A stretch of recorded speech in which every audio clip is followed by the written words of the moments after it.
آہستہ آہستہ اس کی آنکھیں کھلی۔ وہ یہی سمجھ رہا تھا کہ وہ اپنے آرام دہ بستر پر ہے، مگر جیسے ہی اس نے نیچے سخت سا شکن زدہ بستر محسوس کیا، وہ پل یاد کر کے تڑپ کر اٹھ بیٹھا۔ ایک جھٹکے سے آنکھیں پھاڑ کر ادھر ادھر دیکھا۔ کچھ لمحے لگے سمجھنے میں کہ وہ کہاں ہے، پھر آنکھیں سکیڑیں اور اپنا سر تھام لیا۔ سر درد سے پھٹا جا رہا تھا۔ پچھلی رات کے منظر دھندلے دھندلے ہو کر ذہن میں ابھرنے لگے۔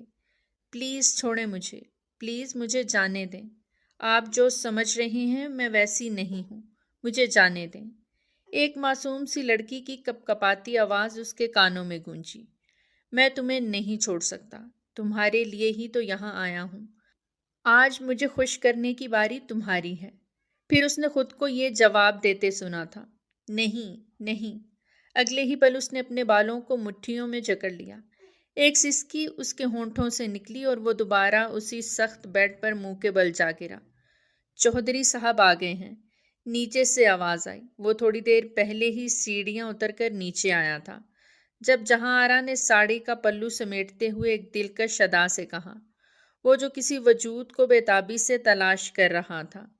گھبراہٹ میں ادھر ادھر نظریں دوڑانے لگا۔ کہاں گئی ہے وہ؟ مجھے نظر کیوں نہیں آ رہی؟ کہاں چلی گئی ہے؟ مجھے اسے ایک نظر دیکھنا ہے۔ اس کے چہرے پر گھبراہٹ صاف جھلک رہی تھی۔ جہاں آرا ہکا بکا رہ گئی۔ کیوں؟ کیا ہوا؟ کل رات اس نے کچھ غلطی تو نہیں کی؟ کچھ کہہ تو نہیں دیا تم سے؟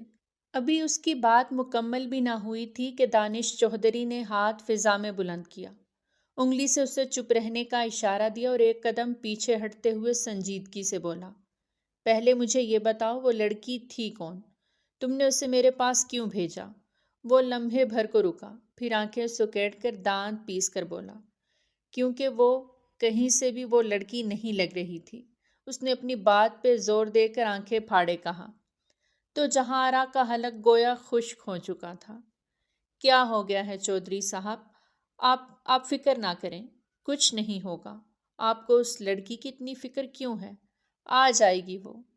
جہاں آرا نے سر جھکا کر نظریں چرا کر دھیمی آواز میں کہا، پر دانش چودھری کی نظروں کے سامنے وہی معصوم چہرہ جگمگا رہا تھا۔ اس کا نام کیا تھا؟ مجھے اس کا نام جاننا ہے۔ وہ جہاں آرا کے سامنے کھڑا دھیمے مگر سخت لہجے میں بولا۔ جہاں آرا کی آنکھیں حیرت سے پھیل گئیں۔ آج تک تو آپ نے کسی لڑکی کا نام جاننے کی کوشش ہی نہیں کی، کسی میں دلچسپی نہیں لی۔ وہ تو ایسی لڑکی تھی ہی نہیں، بس میں نے ہی آپ کی پسندیدگی کا خیال رکھا تھا۔ بھول گئے ہیں آپ؟ آپ ہی تو اسے چاہتے تھے۔ آپ نے ہی کہا تھا وہی لڑکی چاہیے، تو پھر کل رات آپ کی وہی خواہش پوری کی میں نے۔ اب اتنا غصہ کیوں؟ چودھری صاحب، جہاں آرا نے نرمی سے اپنا نازک ہاتھ دانش چودھری کے کرتے پہ رکھا اور ایک ادا سے اسے سہلاتے ہوئے بولی۔ دانش چودھری اب اس سے صرف 2 انچ کے فاصلے پر تھا۔ میں نے کچھ پوچھا ہے آپ سے، اس کا نام کیا تھا؟ وہ اب سختی سے بول رہا تھا، آواز میں وزن اور آنکھوں میں جنون تھا۔ حرم، حرم ہے اس کا نام۔ جہاں آرا نے چہرہ موڑ کر کہا۔ وہ یہاں کیا کرتی ہے؟ یہ جان کر کیا کر لوگے؟ یہ سنتے ہی دانش چودھری سن سا رہ گیا۔ چہرہ ایک پل میں سفید پڑ گیا۔ سوالی نظروں سے جہاں آرا کو دیکھ رہا تھا۔ کیا حیثیت رکھتی ہے؟ ایسا لگا جیسے وہ خود کو کچھ برا سننے کے لیے تیار کر رہا ہو۔ وہ یہاں کی ملازمہ ہے، جس پر تم نے کل رات اپنی رضامندی ظاہر کی تھی۔ جہاں آرا کے الفاظ خنجر کی طرح اس کے سینے میں اتر گئے۔ میں نے تو بس تمہاری بات مانی تھی۔ یہ سن کر دانش چودھری کے ہوش اڑ گئے۔ آپ بتا دیتی نا کل رات کہ وہ لڑکی ایسی نہیں ہے، مجھے لگا وہ بھی ویسی ہی ہے جیسی باقی لڑکیاں۔ وہ جذباتی ہو گیا تھا۔ جہاں آرا غصے اور بے بسی سے چیخی، کیا ہو گیا ہے تمہیں دانش؟ کیا فرق پڑتا ہے تمہیں؟ تمہاری خواہش تو پوری ہو گئی نا، تمہیں سکون مل گیا نا، پھر چھوڑو اسے اور جاؤ، گھر والے تمہارا انتظار کر رہے ہوں گے۔ تمہاری ماں نے تو پورا گھر سر پر اٹھا لینا ہے اگر تم ان کے سامنے نہ گئے۔ اس کی آنکھوں میں نفرت سمائی ہوئی تھی۔ اس کی ماں کا چہرہ یاد کر کے وہ جل بھن کر رہ گئی۔ کہاں تھی تو ساری رات؟ کدھر منہ کالا کرتی رہی ہے؟ بتا مجھے۔ شمیم خان نے حرم کو جھنجھوڑتے ہوئے کہا، جبکہ حرم کے تو جیسے الفاظ ہی گم ہو چکے تھے۔ وہ ایک چادر میں خود کو سنبھالنے کی ناکام کوشش کر رہی تھی، مگر ماں کے جھنجھوڑنے سے وہ چادر بھی اس کے وجود سے سرک گئی۔ اس کی گردن پر عجیب نشانات تھے، ہاتھ کی کلائی پر بھی وہی سرخ نشان۔ یہ دیکھ کر شمیم خان کے قدموں تلے سے زمین نکل گئی۔ یہ تو نے کیا کر دیا؟ کہاں رہ گئی تھی تو؟ پتا ہے نا تیرے باپ کو پتا چلا تو دھکے دے کر گھر سے نکال دے گا۔ دیکھ رہی ہے نا وہ بندوق، وہ اسی لیے رکھی گئی ہے تاکہ جب تو غیرت کا جنازہ نکال لے تو پھر اس کی ساری گولیاں تیرے سینے میں وار دے۔ شمیم نے اس بندوق کی طرف اشارہ کیا تھا جبکہ حرم گھٹی گھٹی سسکیوں کے ساتھ رو رہی تھی۔ میں کیا کرتی؟ میں برباد ہو گئی، اس نے مجھے برباد کر دیا۔ میں نے جان بوجھ کر یہ سب نہیں کیا، اس نے میرے ساتھ زبردستی کی ہے۔ اور وہ اس سے آگے کچھ بھی نہیں کہہ سکی۔ اس میں ہمت نہیں تھی کہ وہ کچھ اور بول پاتی جب شمیم پیچھے دیوار کے ساتھ جا لگی تھی۔ جا جا جلدی جا کر نہا لے، یہ گندگی اپنے وجود سے مٹا لے، نہیں تو تیرا باپ تجھے نوچ کھائے گا۔ جا چلی جا یہاں سے۔ اس نے فوراً دھکے دے کر حرم کو غسل خانے کی طرف بھیجا تھا اور خود آہیں بھرنے لگی۔ اس وقت خود کو کوس رہی تھی جب اس نے حرم کو اس حویلی میں کام کرنے کے لیے رکھ لیا تھا۔ وہ آنکھیں بند کر کے لیٹا تھا جب اچانک سے اس کی آنکھوں کے سامنے پھر سے وہی گھٹی ہوئی سسکیاں، وہی آہو فریاد، وہی مزاحمتیں، وہی نرمی اور دھیمی آواز سنائی دے رہی تھی۔ وہ چیخ کر آنکھیں کھول چکا تھا۔ اس کی چیخ سن کر نور بانو بھاگتی ہوئی آئی تھی۔ کیا ہو گیا ہے تمہیں؟ کیوں چیخ رہے ہو؟ سب ٹھیک ہے نا؟ پہلے اس گھر میں کیا کم تماشا ہوتا ہے جو یوں تم ذہنی مریض کی طرح چیخ رہے ہو؟ اپنی ماں کے منہ سے یہ بات سن کر وہ اس بار چپ نہ رہ سکا۔ صرف آپ کی وجہ سے، آپ کی وجہ سے آج یہ سب ہوا ہے۔ آپ کی وجہ سے میں نے اتنی بڑی غلطی کر دی۔ وہ اپنی ماں کے سامنے چیخ کر بول رہا تھا، اب ساری بھڑاس نکال رہا تھا۔ جب نور بانو یہ سن کر ہکا بکا رہ گئی۔ تمیز سے بات کرو دانش، جو کچھ بھی ہو رہا ہے نا وہ صرف اور صرف تمہارے باپ کی وجہ سے ہو رہا ہے۔ اور تم نے کون سی غلطی کر دی؟ کہیں اپنے باپ کی طرح تم سے بھی وہ غلطی تو نہیں ہو گئی؟ وہی غلطی جس کا تمہارا باپ ابھی تک پچھتاوا بھگت رہا ہے، لیکن مجھ سے ایک بار بھی معافی نہیں مانگتا۔ اس کی ماں نے منہ پھیر کر ناگواری سے کہا۔ یہ سن کر دانش پھر سے کمزور پڑ گیا تھا، اپنی آنکھیں بھیج چکا تھا۔ وہ نہیں بتا سکتا تھا اپنی ماں کو کہ ہاں، وہ بھی اپنے باپ کے نقش قدم پر ہی چل رہا تھا۔ نور بانو سندھ کے ایک علاقے میں اپنے ماں باپ کے ساتھ رہتی تھی۔ یہ وہ زمانہ تھا جب پڑھائی کا اتنا رواج نہیں تھا، جب کہ علی چودھری جو کہ سندھ میں ہی ایک معزز فیملی کا بیٹا تھا، باہر سے پڑھ کر آیا تھا۔ پہلی دفعہ جب وہ پینٹ شرٹ پہن کر اپنے علاقے میں آیا تو ساری حسین لڑکیاں نظریں اٹھا کر اسی کو دیکھنے لگیں۔ اس وقت وہ اس دور کا سب سے ہینڈسم لڑکا تھا۔ جب نور بانو کے باپ نے فیصلہ کر لیا کہ وہ اپنی بیٹی کو علی چودھری جیسے ہونہار لڑکے کی دلہن بنائیں گے تو یوں ان دونوں کی شادی ہو گئی۔ نور بانو کو خود پر بہت ناز تھا، اپنی قسمت پر اسے بہت زیادہ رشک آتا تھا۔ علی چودھری اسے اپنے ساتھ لے کر پنجاب آ گیا اور تبھی نور بانو امید سے ہو گئی۔ دانش 1 سال کا تھا جب اچانک ایک روز نور بانو کے نام اس محل نما حویلی کے دروازے پر علی چودھری اپنی دوسری بیوی کے ساتھ کھڑا تھا۔ تب نور بانو کو پہلا بڑا دھچکا لگا تھا۔ بار بار اپنی 1 سال کے بچے کی آنکھوں پر ہاتھ رکھ رہی تھی کہ کہیں وہ اپنے باپ کے کرتوت نہ دیکھ لے۔ اس نے اپنے شوہر سے پوچھا تھا، آخر مجھ میں کیا کمی تھی جو تم اس لڑکی کو بیاہ کر لے آئے؟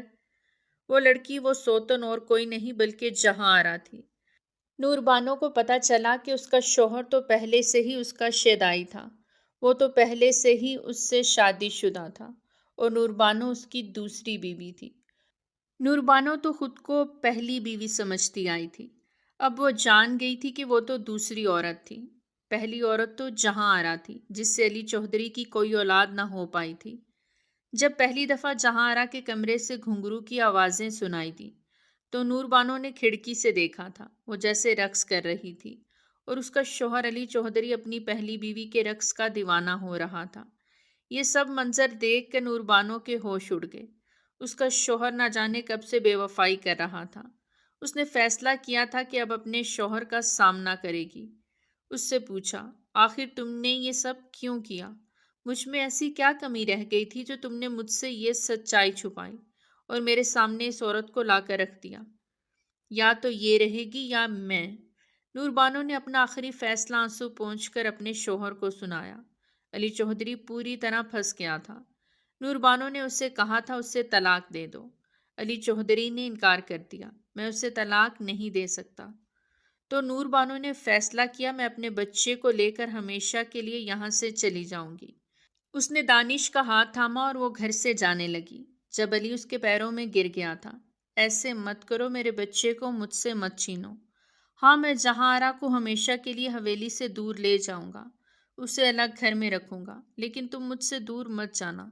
یہ بات سچ ہے، میں نے تم سے بہت محبت کی ہے، پر میں جہاں آرا کو طلاق بالکل نہیں دے سکتا۔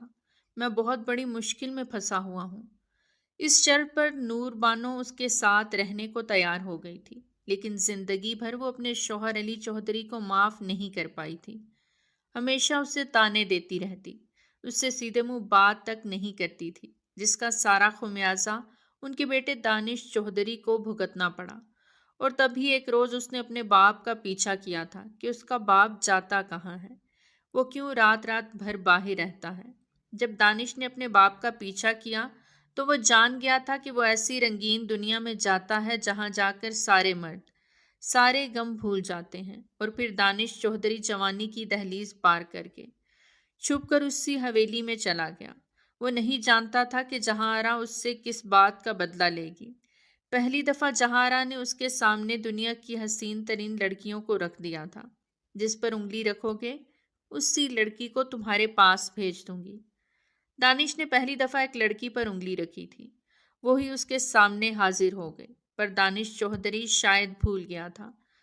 اس وقت تو وہ خود ہوش میں نہیں رہتا تھا، کیونکہ اس کے آتے ہی جہاں اس کے لیے جو جام لاتی تھی اس جام میں نشہ آور دوائی ملا دیا کرتی، جسے پینے سے دانش چودھری مکمل طور پر نشے میں آ جاتا۔ نشے کی حالت میں وہ حسین و جمیل لڑکیوں کو اس سخت بستر کی زینت بنا چکا تھا، لیکن جب اسے ہوش آتا تو اسے سب کچھ یاد آتا تھا، پر جو سکون اسے اس رات ملتا تھا اس سکون سے وہ اپنے ماں باپ کے وہ سارے دکھ، وہ سارے درد بھول جاتا جن میں وہ پس رہا تھا۔ جہاں آرا نے پہلی مرتبہ علی چودھری کو اپنے گاؤں میں دیکھا تھا۔ وہ گاؤں کی لڑکیوں کو دیکھنے جا رہا تھا جب اس کی نظر علی چودھری پر گئی تھی، اور وہ جان بوجھ کر چودھری کے بالکل نظروں کے سامنے رہتی تھی۔ علی چودھری اس وقت پنچایت کرواتا تھا۔ جب اسے محسوس ہوتا کہ کسی نظروں کی تپش اسے گھور رہی ہے تو وہ ہمیشہ درخت کے پیچھے دیکھتا تھا اور وہاں اسے ایک حسین ترین لڑکی دکھائی دیتی۔ وہ پہلے تو پریشان ہو گیا اور پھر ایک روز بجائے کہ فوراً بعد وہ بھی اس درخت کے پیچھے چلا گیا۔ تم کیوں میرا پیچھا کرتی ہو؟ کیا چاہتی ہو مجھ سے؟ تمہیں پتا ہے نا یہ گاؤں شریف اور عزت دار لوگوں کا ہے، تم یہاں کیا کرتی ہو؟ جہاں آرا اسے دیکھ کر بہکے ہوئے انداز میں بولی۔ جب سے آپ کو دیکھا ہے سب کچھ بھلا کر میں تو صرف آپ کی ہی ہو گئی ہوں۔ اب آپ کے علاوہ تو مجھے کچھ دکھائی ہی نہیں دیتا۔ ان لوگوں کی مجھے کوئی پرواہ نہیں، میں تو بس آپ کو چاہتی ہوں۔ جہاں آرا کی یہ بات سن کر علی گھبرا گیا۔ دیکھو میں عزت دار گھرانے سے ہوں، تم تو… علی نے اسے اوپر سے نیچے تک دیکھا۔ جہاں آرا حسین ترین لڑکی تھی، لیکن دیکھنے سے ہی پتہ چل رہا تھا کہ وہ کوئی رقاصہ ہے۔ میں تمہیں اپنا نہیں سکتا، اسی لیے تمہیں یہاں سے کچھ نہیں ملے گا، علی چودھری نے نظریں پھیرتے ہوئے پچھتاوے والے انداز میں کہا۔ جہاں آرا وہاں سے غائب ہو گئی۔ پھر اس نے ٹھان لیا تھا کہ وہ علی چودھری کو حاصل کر کے رہے گی۔ اور تبھی ایک روز علی چودھری شکار کے لیے جنگل میں چلا گیا۔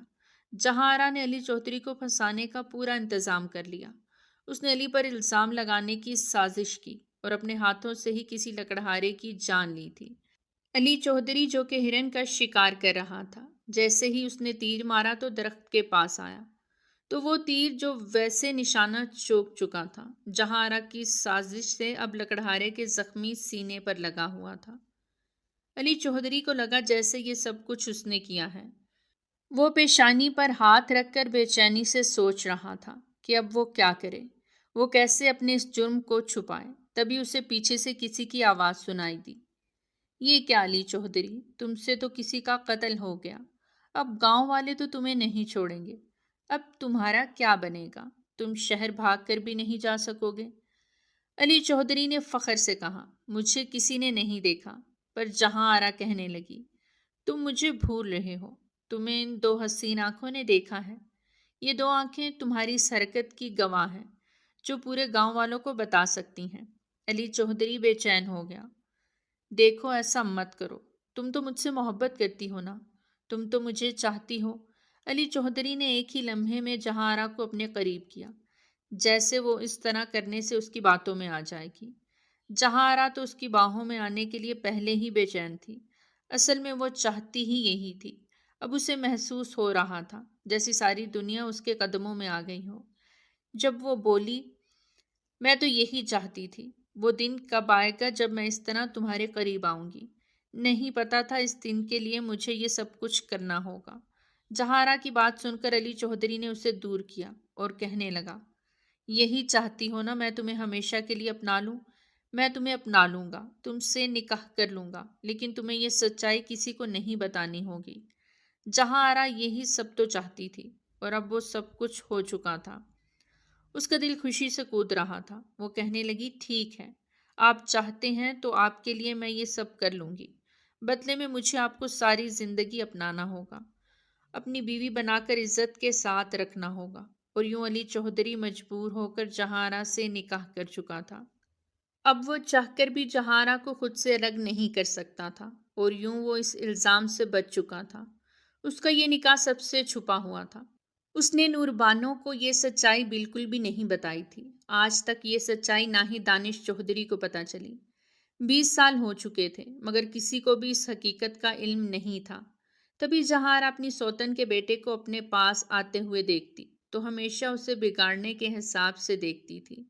اس نے دانش چودھری کو نشے کی لت لگا کر اپنے رنگین کوٹھے کا دیوانہ کر لیا، تاکہ وہ ہمیشہ اس کے آس پاس رہے، اس کے پاس آتا رہے، اور دانش اپنے باپ کی طرح اسی حویلی میں آتا تھا۔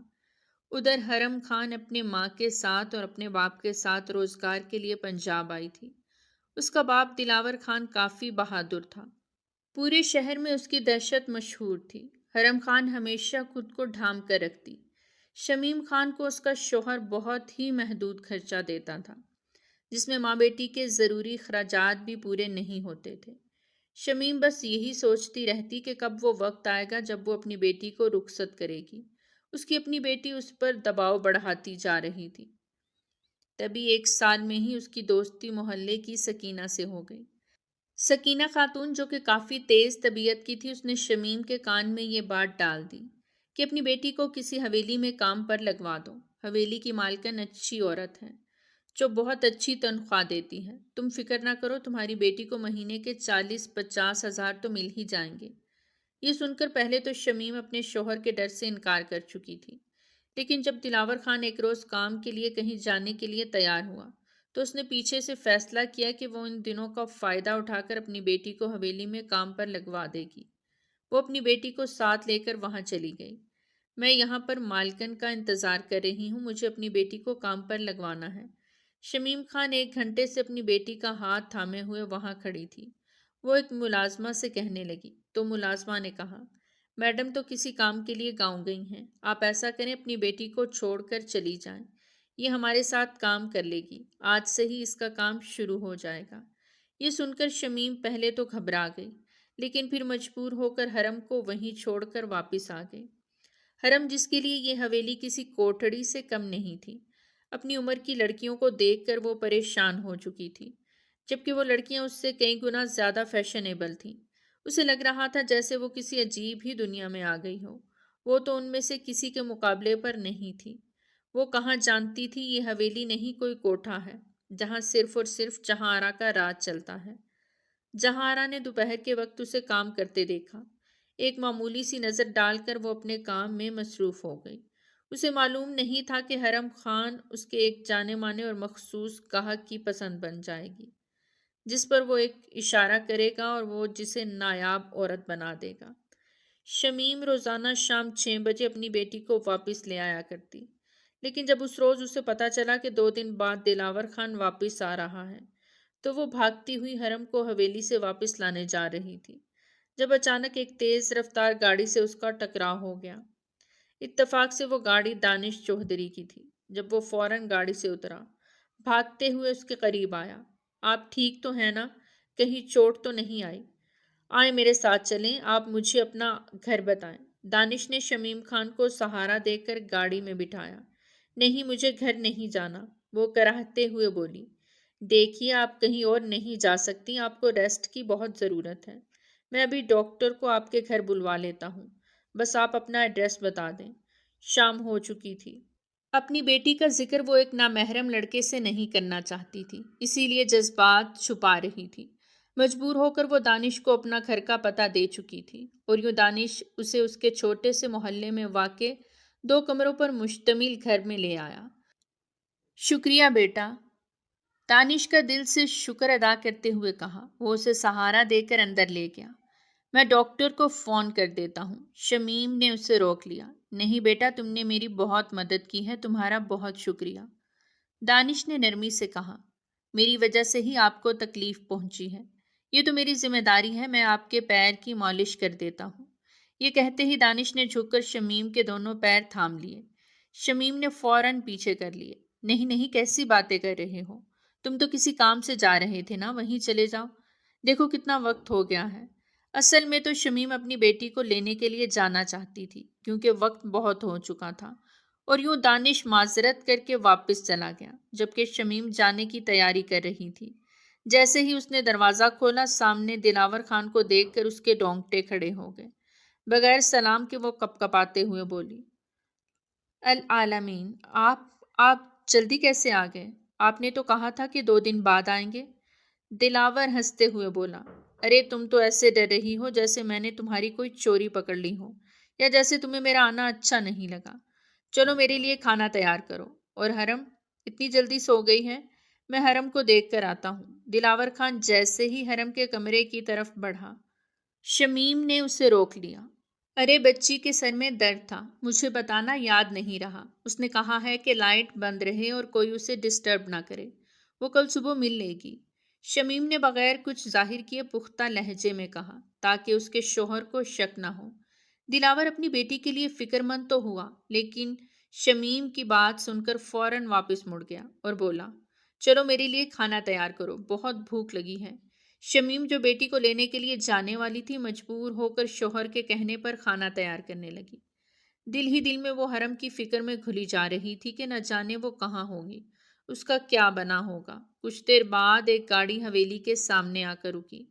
دانش بہت زیادہ تھک چکا تھا، وہ اس وقت واپس گھر نہیں جانا چاہتا تھا۔ گھر جا کر اپنے ماں باپ کی لڑائی برداشت کرنا اس کے بس کی بات نہیں تھی۔ تبھی وہ دوبارہ حویلی میں آ گیا۔ ارے چوہدری صاحب، اتنی دیر لگا دی آج، آپ کا انتظار کرتے کرتے تو مجھے بھی نیند آ گئی تھی، جہارا نے اس کا استقبال کرتے ہوئے نرمی اور ادا سے کہا۔ پھر ایک ملازمہ کو اشارہ کیا۔ ملازمہ پہلے ہی اس کے حکم کے مطابق نشہ ملا کر وہ خاص جام تیار کر چکی تھی۔ جب وہ جام لے کر آئی تو جہارا نے محبت بھرے انداز میں وہ جام دانش کے سامنے بڑھا دیا۔ دانش نے ایک لمحے کی تاخیر کیے بغیر وہ جام فوراً پی لیا۔ دانش کو معلوم نہیں تھا کہ اس میں نشہ ہے، وہ یہی سمجھا کہ یہ کوئی خاص مشروب ہے جو اسے سکون دے دیتا ہے۔ بتاؤ، آج تمہارے لیے کسی لڑکی کو لے کر آؤں؟ جہارا نے چھیڑنے والے انداز میں پوچھا۔ ابھی دانش یہی سوچ رہا تھا کہ اچانک حرم بھاگتی ہوئی ہانپتی کانپتی جہارا کے پاس آ گئی۔ کسی نامحرم کی طرف وہ آنکھ اٹھا کر دیکھتی، اس کے ماں باپ کی تربیت یہ گوارا نہیں کرتی تھی۔ تبھی اس نے دانش چوہدری کو دیکھا تک نہیں۔ بیگم صاحبہ، کام ہو گیا ہے، اگر کہیں تو میں واپس چلی جاتی ہوں۔ میری ماں تو مجھے لینے کے لیے نہیں آئی، پتہ نہیں وہ ٹھیک ہے کہ نہیں، مجھے واپس جانا چاہیے۔ اس کی یہ نرم آواز سن کر دانش جو سر جھکائے بیٹھا تھا، خمار آلود نظروں سے اپنے سامنے اس لڑکی کو دیکھنے لگا۔ تبھی اس نے اپنی انگلی سے کانپتے ہوئے اس لڑکی کی طرف اشارہ کر دیا۔ جہارا نے جیسے ہی اس انگلی کا تعاقب کیا جو حرم پر تھی، تو یہ دیکھ کر اس کے ہوش اڑ گئے۔ پھر فوراً دانش کو سرگوشی میں بولی، ٹھیک ہے چوہدری صاحب، اب کمرے میں آرام فرمائیں، میں ابھی بھیجتی ہوں۔ دانش اس لڑکی کو اوپر سے نیچے تک بہکی نظروں سے دیکھتے ہوئے لڑکھڑاتے ہوئے کمرے میں چلا گیا۔ وہ اس کا انتظار کر رہا تھا، یہاں وہاں بہت ٹہل رہا تھا۔ اسی لڑکی کا چہرہ اس کی آنکھوں کے سامنے گھوم رہا تھا۔ اس نے آج تک اتنی معصوم لڑکی دیکھی ہی کہاں تھی۔ وہ بس اس کے انتظار ہی کرتا جا رہا تھا۔ بیگم صاحبہ اجازت دیں تاکہ میں واپس چلی جاؤں، رات بھی تو بہت ہو گئی ہے۔ جہاں آرا نے اس کی دوبارہ بات سنی تو حکم دیتے ہوئے بولی، دیکھو لڑکی، وہ کمرہ دیکھ رہی ہو نا؟ وہ اوپر دوسرے نمبر پر کمرہ ہے، جا کر اس کی صفائی کرو۔ اس کی صفائی کسی نے نہیں کی۔ اس کے بعد بے شک چلی جانا۔ یہ سن کر تو حرم کے پاؤں لرزنے لگے۔ وہ کپ کپاتی ہوئی بیگم صاحبہ کی بات مان کر اس کمرے کی طرف اپنے قدم بڑھا چکی تھی، یہ جانے بغیر کہ اس کی قسمت پلٹنے والی ہے، اس کے ساتھ کیا ہونے والا تھا۔ اسے کچھ نہیں پتا تھا۔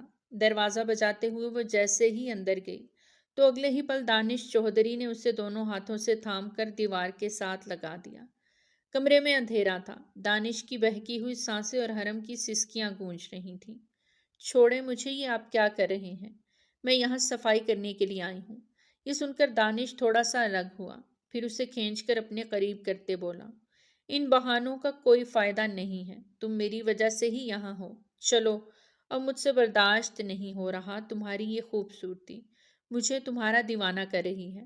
پتہ ہے آج تک کوئی لڑکی مجھ سے دور نہیں ہوئی، پھر تم کیا چیز ہو؟ یہ کہہ کر ایک ہی پل میں وہ حرم خان کا دوپٹہ اس کے وجود سے الگ کر کے دور پھینک چکا تھا۔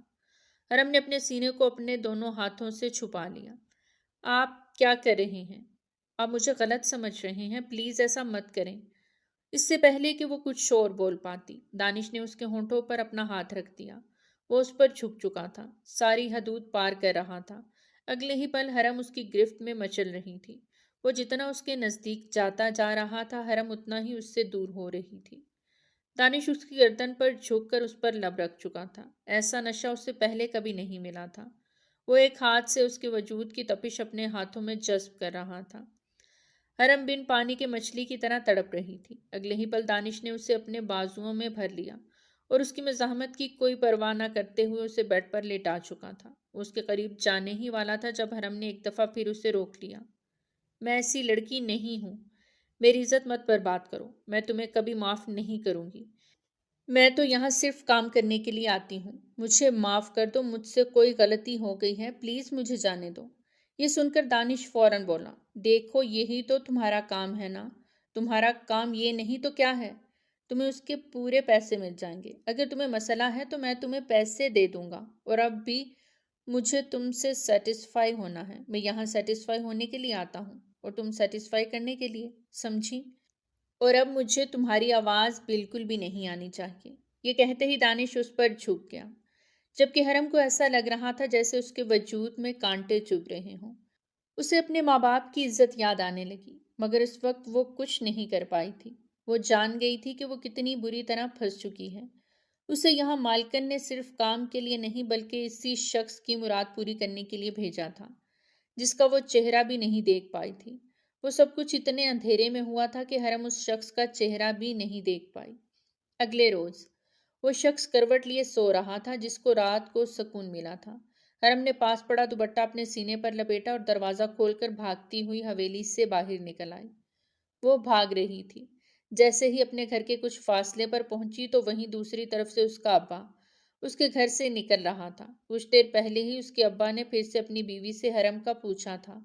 اس کی بیوی نے پھر سے بہانہ بنا لیا کہ حرم پانی بھرنے کے لیے گئی ہے، آپ کام پر چلے جائیں، وہ لیٹ واپس آئے گی۔ شمیم رات کو رو رو کر سوئی تھی۔ وہ جاننا چاہتی تھی لیکن اس کا شوہر کافی عرصے بعد واپس آیا تھا۔ اس نے شمیم کو خود سے دور ہونے کی اجازت ہی نہیں دی تھی۔ وہ خود کو کوس رہی تھی۔ اب جب اس کا شوہر دلاور کام پر جیسے ہی گھر سے باہر نکلا تو حرم فوراً دوسری طرف سے گلی میں نکل گئی۔ وہیں پچھلی طرف سے حرم کھڑی اپنے باپ کی پیٹھ کو دیکھ رہی تھی، بہت زیادہ رو رہی تھی۔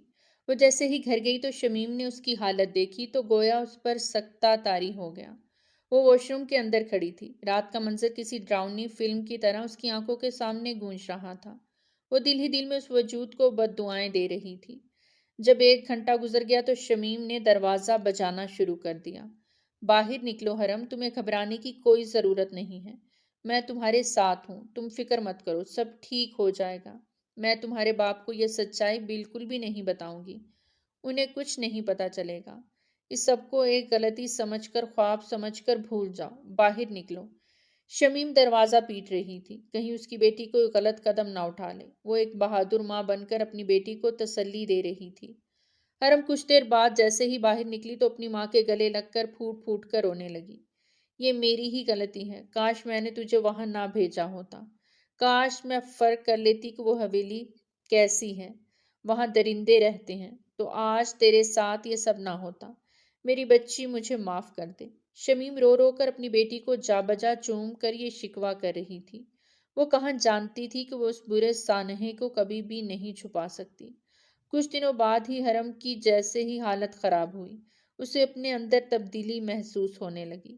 کھانے کے دوران وہ اپنے ماں باپ کے پاس بیٹھی تھی جب اچانک اسے ابکائی آئی۔ وہ دوڑتی ہوئی واش روم چلی گئی۔ دلاور خان چونک کر بولا، کیا ہوا ہے میری بچی کو؟ دن بدن اس کی طبیعت بگڑتی کیوں جا رہی ہے؟ کبھی سر میں درد ہوتا ہے تو کبھی الٹی آتی ہے۔ اسے تیار کرو، ذرا میں اسے ڈاکٹر کے پاس لے جاؤں۔ یہ سن کر تو شمیم ہڑبڑا کر کھڑی ہو گئی۔ آپ کیوں فکر کر رہے ہیں؟ آج ہی میں اسے دائی کے پاس لے جاتی ہوں۔ محلے میں ایک حکیمہ ہے، تو پھر شہری ڈاکٹر سے علاج کروا کر پیسے ضائع کیوں کرنے؟ حرم حکیمہ کی دوا سے ٹھیک ہو جائے گی۔ اس نے ایک نظر حرم پر ڈالی تھی جو آنسو بہا رہی تھی۔ دلاور خان جیسے ہی کام پر گیا تو شمیم سر پیٹ کے رہ گئی۔ وہ جان گئی تھی کہ کیا ہوا ہے۔ آج پھر وہی لڑکی اس کے حواسوں پر چھائی ہوئی تھی۔ وہی سسکیاں، وہی مزاحمتیں اس کے دماغ پر ہتھوڑے مار رہی تھیں، اور وہ چیخ کے ساتھ نیند سے بیدار ہو گیا۔ نور بانو دوڑتی ہوئی اپنے بیٹے کے کمرے میں آئی۔ بس بہت ہو گیا دانش، کوئی بات پریشان کر رہی ہے تو مجھے بولو۔ کیوں تم چین سے نہیں سو پاتے؟ 1 مہینہ ہو گیا ہے، لیکن تمہاری رات کی نیند اڑی ہوئی ہے۔ وہ دھاڑتے ہوئے اپنی ماں سے بولا، یہ سب آپ کی وجہ سے ہو رہا ہے۔ آپ کو کیوں فکر ہو رہی ہے؟ میری فکر تو اس وقت ہونی چاہیے تھی جب آپ دونوں نے مل کر میرا بچپن مجھ سے چھین لیا۔ وہ چیختے ہوئے شکوہ کناں نظروں سے ماں کو دیکھ کر بولا۔ نور بانو نے اپنے بیٹے کو سینے سے لگا لیا۔ موم، جو غلطی میں نے کی ہے نا، وہ مجھ سے بالکل نہیں سدھرے گی۔ مجھے چین نہیں ملے گا جب تک میں اسے دیکھ نہ لوں۔ دانش چودھری کی یہ بات سن کر نور بانو کو جھٹکا سا لگا۔ اپنے بیٹے کو سینے سے ہٹا کر فوراً بولی، کس کو نہ دیکھ لوں؟ کس کی بات کر رہے ہو تم؟ کون ہے وہ؟ اور جب دانش چودھری ہوش میں آ کر بات ہی بدل گیا تھا۔ میں آپ کو نہیں بتا سکتا، فی الحال تو بالکل نہیں۔ آپ کی وجہ سے گھر کا سکون برباد ہے۔ کاش آپ نے مجھے تھوڑا وقت دیا ہوتا تو آج میں آپ کو ساری سچائی بتا دیتا، آج میں آپ پر اعتبار کرتا۔ وہ یہ کہتے ہی کار کی چابیاں لے کر وہاں سے جا چکا تھا۔ ارے سب ٹھیک تو ہے نا؟ آج چودھری صاحب اتنی صبح صبح میرے در پر کیسے آ گئے؟ جہاں آرا اس وقت ناشتہ کر رہی تھی جب دانش چودھری ٹریک سوٹ میں ملبوس وہاں آیا۔ ساری ملازمائیں جہاں آرا کی ایک نگاہ پر وہاں سے چلی گئیں۔ دانش چودھری اس کے سامنے آ کر بیٹھ گیا۔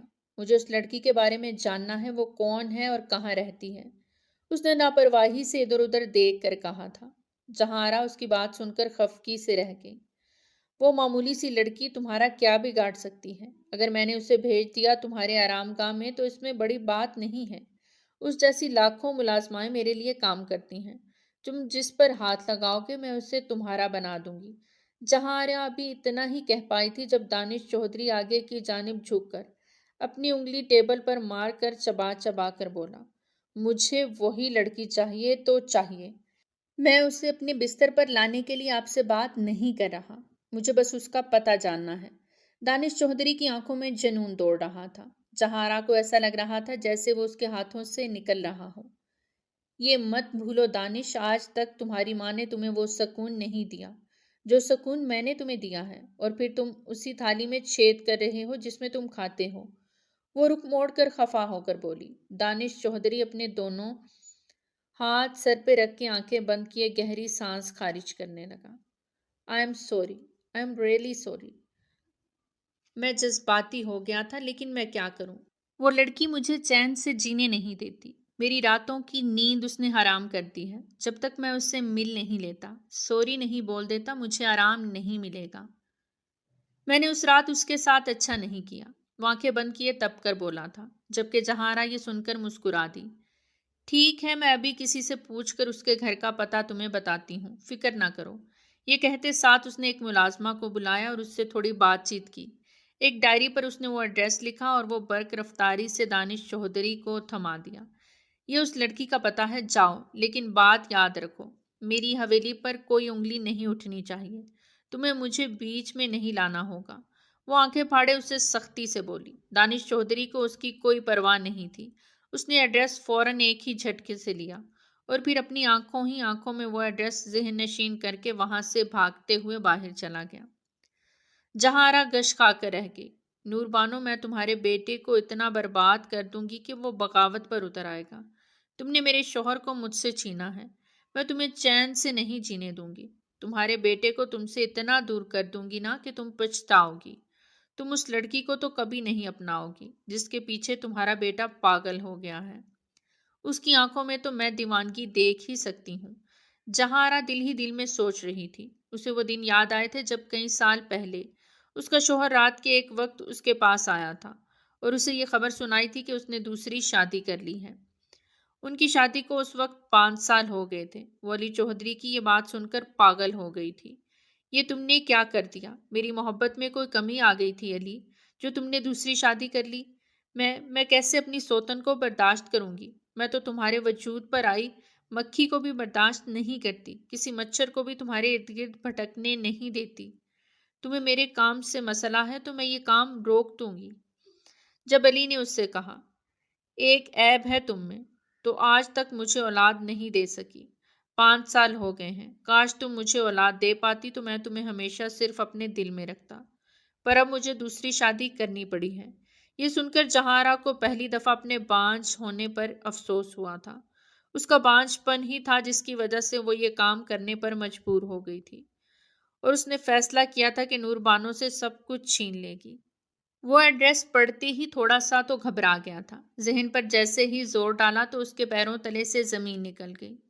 وہ لب بھیج چکا تھا۔ وہ نہیں جانتا تھا کہ وہ دوبارہ سے اسی جگہ آ جائے گا۔ اس نے گاڑی دور پارک کی اور پھر پیدل چلتے ہوئے اس گھر کے پاس آ کر رک گیا۔ وہ ادموا سا ہو گیا تھا۔ ایک جھٹکا کھا کر دیوار کے ساتھ لگ گیا۔ سمجھ نہیں آ رہی تھی کہ وہ اس گھر کے اندر کیسے جائے۔ وہ تھوڑا سا ہی ابھی قریب گیا تھا جب اچانک اسے یہ آواز سنائی دی، اماں مجھے نہیں پتا، مجھے اس سے جان چھڑوا دو، میں خود کو ختم کر دوں گی، میں اس بچے کو مار کر رکھ دوں گی، یہ ناجائز میرے وجود میں ہے، اگر ابا کو پتا چل گیا تو وہ مجھے جان سے مار دیں گے، مجھے بچا لو، مجھے بچا لو اماں۔ یہ سن کر وہ سکتے میں آ گیا۔ اسے یقین نہیں آ رہا تھا جب اسے شمیم خان کی آواز سنائی دی، میں تجھے کچھ نہیں ہونے دوں گی، ہم کل ہی اس بچے کو ختم کروا دیں گے، تم فکر مت کرو۔ یہ سن کر تو دانش چودھری کی رگیں تن گئیں۔ وہ خود کو گنہگار محسوس کر رہا تھا۔ آج پہلی دفعہ اسے کسی گناہ پر شرمندگی ہو رہی تھی۔ ایسی بات نہیں تھی کہ اس نے کبھی گناہ نہیں کیا ہو۔ اس کی زندگی تو گناہوں میں ڈوبی ہوئی تھی، وہ بھی صرف اور صرف جہاں آرا کی وجہ سے۔ وہ فوراً اندر گیا۔ اس نے بیل بجائی تھی۔ جب شمیم نے دروازہ کھولا، اسے دیکھ کر وہ زبردستی مسکرا دی۔ ارے آپ یہاں کیا کر رہے ہیں؟ کیا میں اندر آ سکتا ہوں؟ دانش نے مسکراہٹ چہرے پر سجا کر کہا۔ ہاں جی ضرور آئیں، مجھے آپ بہت اچھی لگی آنٹی، میں دراصل آپ سے ملنے آیا تھا۔ تبھی اچانک اس کی نظر حرم پر پڑ گئی۔ وہ بلا ساختہ اپنی جگہ سے اٹھ کھڑا ہوا۔ کیا ہوا صاحب جی، آپ ٹھیک تو ہیں نا؟ خود کو کنٹرول کر کے وہ پھر سے بیٹھ گیا۔ میں ٹھیک ہوں، بس مجھے آپ سے ایک بات کرنی تھی۔ یہی آپ کی بیٹی ہیں؟ شمیم نے جیسے ہی دانش کو دیکھا تو چونک کر بولی، جی کیوں، کیا بات ہے؟ میں آپ سے رشتہ جوڑنا چاہتا ہوں، کیا مجھے آپ بیٹی کا رشتہ دے سکتی ہیں؟ دانش کی صاف کوئی سن کر تو شمیم کے ہوش اڑ گئے۔ نہیں، میں آپ کو اس کا رشتہ نہیں دے سکتی، وہ خود پر ضبط کر کے بولی تھی۔ اگر اس کی بیٹی کی وہ حالت نہ ہوتی تو وہ ہنسی خوشی اس کا رشتہ دانش چودھری کو دے دیتی، کیونکہ اس جیسا سمجھدار اور سلجھا ہوا لڑکا شمیم کو اپنی بیٹی کے لیے کبھی نہ ملتا۔ کیوں نہیں دے سکتی؟ وہ فوراً اٹھ کر کھڑا ہو گیا۔ آنٹی کیا مجھ میں کوئی برائی ہے؟ بتائیں نا مجھے۔ وہ ہاتھ جوڑ کر بولا تو شمیم فوراً بولی، تم میں کوئی برائی نہیں ہے، برائی میری بیٹی میں ہے۔ یہ کہتے ساتھ ہی وہ رونے لگی، جبکہ دانش نے اسے سہارا دیا۔ کیا برائی ہے؟ کوئی اپنی بیٹی کے بارے میں ایسا کیسے کہہ سکتا ہے؟ جب شمیم نے ساری بات دانش کو بتا دی تو ایسا لگ رہا تھا جیسے اس کا دل دھڑکنا بند ہو جائے گا۔ میں آپ کی بیٹی کو کسی بھی حال میں قبول کر لوں گا۔ مجھے اس کی کوئی پرواہ نہیں ہے کہ اس کے ساتھ کیا ہوا ہے۔ فکر نہ کریں، میں کچھ ہی دنوں میں اپنی ماں کو منا کر آپ کے گھر رشتے کے لیے بھیجوں گا۔ یہ سن کر تو شمیم فوراً ہی دانش چودھری کو اپنے گلے سے لگا چکی تھی۔ بیٹا، تم جیسا فرما بردار اور سمجھدار لڑکا میں نے آج تک نہیں دیکھا۔ تم میری بیٹی کو اپنا لو گے، تم یہ سب گناہ چھپا دو گے نا؟ اس کا کسی کو نہیں پتہ لگنے دو گے؟ وہ یقین سے بولنی تھی جب دانش نے اس کے ہاتھ تھام کر فکر مندی سے کہا، آپ فکر نہ کریں، حرم اب میری ذمہ داری ہے، میں اسے قبول کر لوں گا۔ یہ تم کیا کہہ رہے ہو؟ اپنا سٹیٹس دیکھو دانش۔ اب مجھے پتا چلا کہ تمہاری نیند کیوں حرام ہوئی تھی، اس 2 ٹکے کی لڑکی کی وجہ سے۔ نور بانو ابھی اتنا ہی بولی تھی جب علی چودھری نے فوراً کہا، میرا بیٹا اگر اس سے نکاح کرنا چاہتا ہے تو پھر میں اسی لڑکی سے نکاح کروا کر رہوں گا۔ نور بانو، تم نے آج بھی یہ ثابت کر دیا کہ تمہیں اپنے بیٹے کی خوشی عزیز نہیں ہے۔ علی چودھری نے اتنا ہی کہا تھا جب نور بانو نے اپنے بیٹے کو دیکھا، جس کی آنکھوں میں سرخ ڈورے تھے۔ میں بھی اس لڑکی کو قبول کر لوں گی، بلکہ میں خود اپنے بیٹے کا رشتہ وہاں لے کر جاؤں گی، لیکن میری ایک شرط ہے۔ یہ سن کر تو دانش کے چہرے کا رنگ اڑ گیا۔ موم، کیسی شرط؟ کس شرط کی بات کر رہی ہیں؟ تب نور بانو نے ایک نظر اپنے شوہر کو دیکھا، کیونکہ وہ اس کے سامنے تو اپنے بیٹے کو وہ شرط بتانا گوارا بھی نہیں سمجھتی تھی۔ علی چودھری جان چکا تھا کہ ہر بار کی طرح اس بار بھی اس کی کوئی اہمیت نہیں تھی، تو وہ جھٹکے سے وہاں سے اٹھ کر چلا گیا۔ آؤ میرے پاس، اس نے اشارے سے دانش کو اپنے پاس بلایا۔ بتاؤ وہ لڑکی تمہیں کیسے ملی، کیوں ملی، اور ہاں دانش، سچ بتانا، تم کہاں جاتے ہو؟ آخر یہ سب تم کیوں کر رہے ہو؟ بتاؤ مجھے۔ تم اگر اپنی زندگی کی یہ سچائی مجھے بتا دو گے نا، جو آج تک چھپاتے آئے ہو، تو میں اس لڑکی کو صرف تمہاری بیوی ہی نہیں، اس گھر کی بہو بنا کر اپنی آنکھوں پر بٹھا کر رکھوں گی، کیونکہ وہ تمہاری بیوی ہوگی، میرے لاڈلے بیٹے کی بیوی۔ وہ ہزار مان اپنی آنکھوں میں سجائی یہ بات کہہ کر اپنے بیٹے کا ہاتھ تھام کر خوشی سے بولی، اور یوں دانش نے سچائی بتا دی۔ اس نے ایک ایک سچائی اپنی ماں کو بتا دی کہ کیسے وہ عورت جہاں اسے ہر بار سکون دیتی تھی۔ یہ سن کر اس کی ماں ٹوٹ کر رہ گئی۔ تم کس عورت کی بات کر رہے ہو؟ میں جہاں کی بات کر رہا ہوں، وہ حویلی جہاں ڈیڈ بھی جاتے تھے۔ اس روز میں نے ڈیڈ کو جاتے ہوئے دیکھ لیا تھا، اگر وہ جاتے ہیں تو میں کیوں پیچھے رہوں؟ وہ لاپرواہی سے بولا تو نور بانو نے اپنے بیٹے دانش کا ہاتھ سختی سے تھام لیا۔ اس کی آنکھوں میں آنکھیں ڈال کر بولی، تمہیں پتا ہے وہ عورت کون ہے؟ تمہارا باپ وہاں کیوں جاتا ہے؟ دانش چونک کر بولا، کیا بات کر رہی ہیں آپ؟ تب نور بانو نے اپنے بیٹے کو وہ سچائی بتا دی، اس کا وہ بچپن بتایا تھا، جس کی وجہ سے وہ بچپن اس سے چھینا گیا، وہ عورت جو ان دونوں کے بیچ پہلے سے آئی ہوئی تھی، اور اس کے باپ نے وہ سچائی اس کی ماں کو نہیں بتائی تھی۔ یہ سن کر دانش اپنی ماں کے گلے لگ گیا۔ وہ کسی چھوٹے بچے کی طرح رو رہا تھا جب اسے یہ سچائی پتہ چلی کہ جہارا نے تو اس کا استقبال کیا ہے، اسے نشے کی ایسی لت لگائی تھی تاکہ وہ اپنے ماں باپ سے دور ہو جائے۔ نور بانو نے اپنے روتے ہوئے بچے دانش کے ہاتھ کو اپنے سر پہ رکھا۔ قسم کھاؤ اب تم وہاں کبھی بھی نہیں جاؤ گے۔ تب دانش نے فوراً کہا، آپ اس لڑکی سے میرا نکاح کروا دیں جس کے ساتھ میں نے اتنی بڑی غلطی کی ہے، میں وہاں بالکل نہیں جاؤں گا۔ اور یوں نور بانو نے بہت بڑا فیصلہ کیا۔ دلاور خان کو اور کیا چاہیے تھا کہ اس کی بچی کا رشتہ اتنے بڑے گھر سے آیا ہے، وہ بھی راضی ہو گیا۔ انہیں تو اس بات کی زیادہ خوشی تھی کہ لڑکے والوں نے کوئی جہیز کی ڈیمانڈ ہی نہیں کی، بس سادگی سے نکاح چاہتے ہیں۔ 1 ہفتے بعد حرم خان کا نکاح دانش چودھری سے ہو گیا۔ حرم خان تو اپنے ماں باپ کی وجہ سے چپ ہو گئی تھی، اسے تو اپنے بچے کی فکر ستائے جا رہی تھی، لیکن اس کی ماں نے اسے کہا تھا کہ دانش چودھری اسے بھی اپنانے کے لیے تیار ہے، لیکن وہ سمجھ نہیں پا رہی تھی کہ اگر اس کے شوہر نے اس کے ماضی کی وجہ سے اس پر ظلم کیا تو وہ کیا کرے گی۔ وہ دلہن بنی بیٹھی رہی۔ دانش چودھری کے کمرے میں ہر طرف اس کی تصویریں لگی ہوئی تھیں، جسے وہ پہچان نہیں پائی تھی۔ وہ کہاں جانتی تھی کہ کچھ دیر بعد جب سچائی اس کے سامنے آئے گی تو وہ اس چہرے سے نفرت کرے گی۔ جب دانش بے چین ہو کر کمرے میں آیا اور اس نے کمرے کا دروازہ بند کیا، وہ اس کے نزدیک قدم بڑھا چکا تھا، اسے اپنی باہوں میں بھر چکا تھا۔ اسے قریب کرتے ہوئے ٹوٹے ہوئے لہجے میں بولا، مجھے معاف کر دو حرم، میری وجہ سے تم نے کتنا کچھ برداشت کیا۔ اگر مجھے پتا ہوتا کہ تم ویسی نہیں ہو تو میں اس طرح تمہارے ساتھ وہ سب نہ کرتا، مجھے معاف کر دو۔ وہ بے چینی سے اس کی کمر تھپتھپا رہا تھا اس کو اپنی باہوں میں بھرے جذباتی ہو کر بولا۔ حرم کو ایسا لگ رہا تھا جیسے اس کی سانس گھٹ جائے گی اور وہ دم توڑ دے گی۔ وہ اس کے وجود سے الگ ہونا چاہتی تھی، جبکہ سچائی پتہ چلنے پر آنسو اس کی آنکھوں سے بہنے لگے۔ وہ بہت مشکل سے اس سے الگ ہوئی۔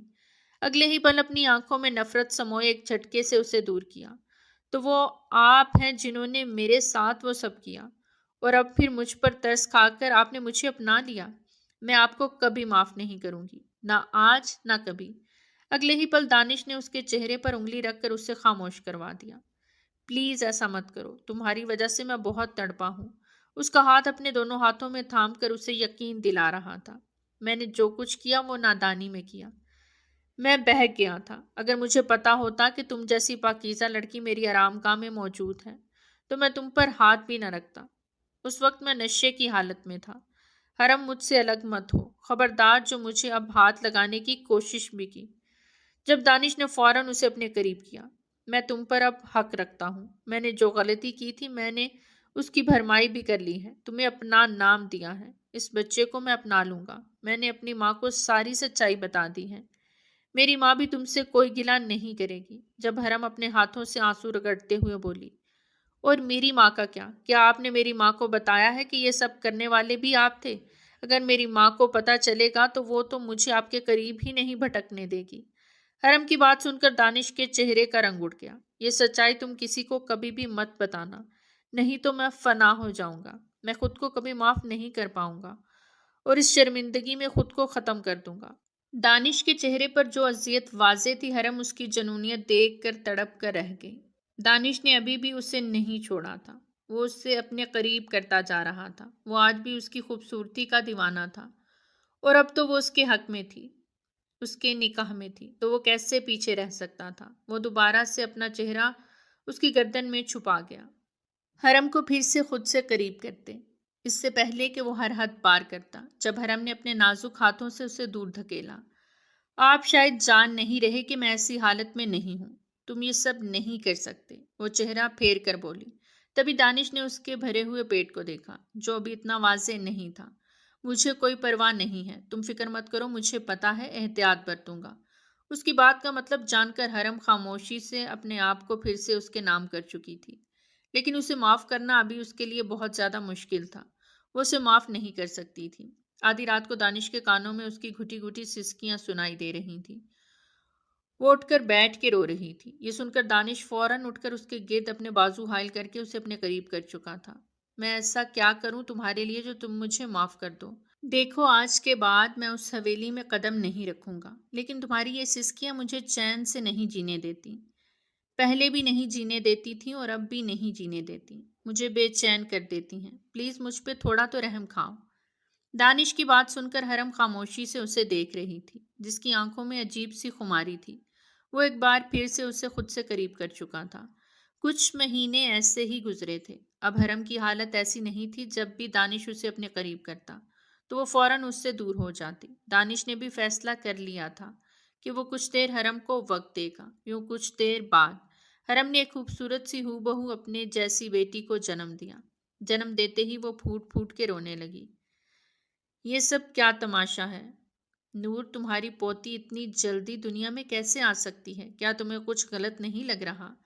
علی چودھری کانپتے ہوئے بولا تھا، جبکہ نور بانو اسے کچھ جواب ہی نہیں دے پا رہی تھی۔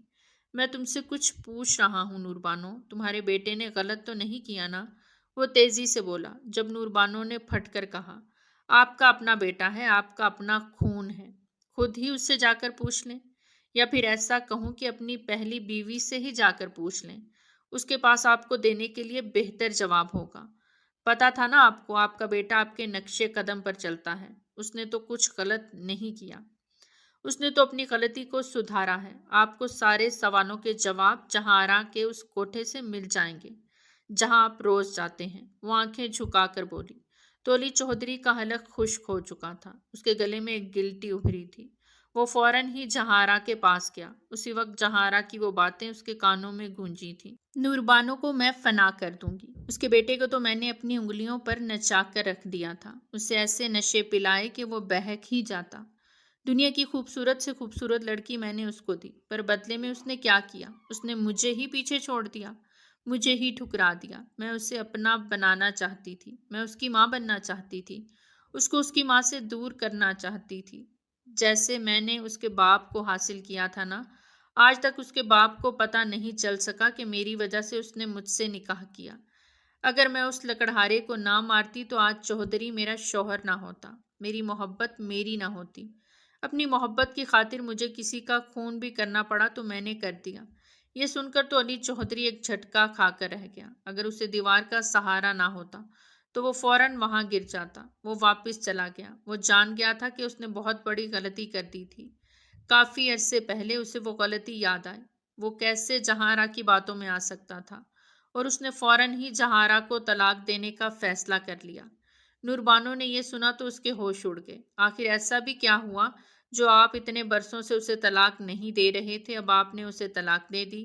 وہ سہم کر بولی تھی۔ آپ کو اپنے بیٹے کی اتنی فکر ہے کہ جہاں کی اس غلطی کی وجہ سے آپ نے اسے چھوڑ دیا، اور آپ کو میرا پیار نظر نہیں آتا تھا، جو میرے کہنے کے باوجود آپ جہاں کو چھوڑتے ہی نہیں تھے۔ نوربانو نے شکوہ کیا۔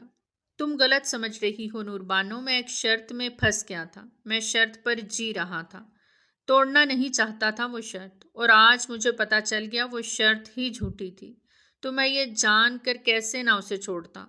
میں تو ہمیشہ بہانہ تلاش کرتا تھا کہ مجھے کوئی تو ایسا راز ملے، کوئی تو ایسی سچائی پتا چلے جس کی وجہ سے میں جہارا کو چھوڑ دوں، اور آج جب مجھے سچائی پتا چلی تو میں نے اسے چھوڑ دیا۔